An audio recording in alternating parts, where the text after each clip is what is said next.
ኧረ በኢየሱስ ክርስቶስ ስም ትናንትና እግዚአብሔር እንደሚያውቀው ሳልተኛ ነው ያደርኩት።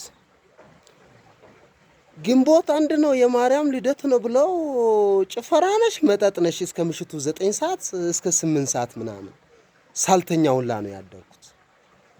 በኢየሱስ ክርስቶስ ስም እንዴ!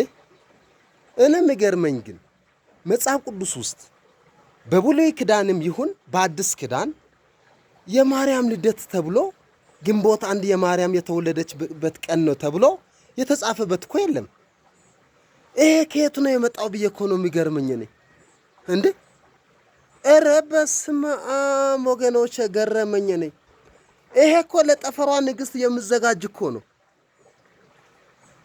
ኧረ በስመ አብ መጠጥና የማርያም ልደት ምን አገናኘው?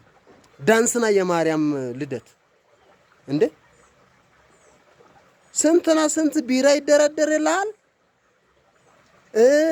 የሆነ ነገር ይደረደርልሃል፣ ሙዚቃ ይከፈታል፣ ይጨፈራል።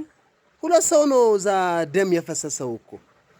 እግዚአብሔር ይገስጸው በኢየሱስ ክርስቶስ ስም እንዴ! ሰማይና ምድርን የፈጠረ ለአምላክ ይዘመራል እንጂ ማርያም የእናት ናት ነች። እሷ ንጽሕት ነች፣ ቅድስት ነች፣ ብጽዕት ነች። ይሄን አውቃለሁ እኮ እንዴ! እንደዚህ አይነት ከየት የመጣ ጉድ ነው? አራ በኢየሱስ ክርስቶስ ስም አራ ወገኖች፣ አራ ንቁ። በስመ አብ እንዴ! ዘፈን፣ መጠጥ፣ ስካር፣ ዝሙት ይሄ ሁሉ ምን አመጣው እንዴ?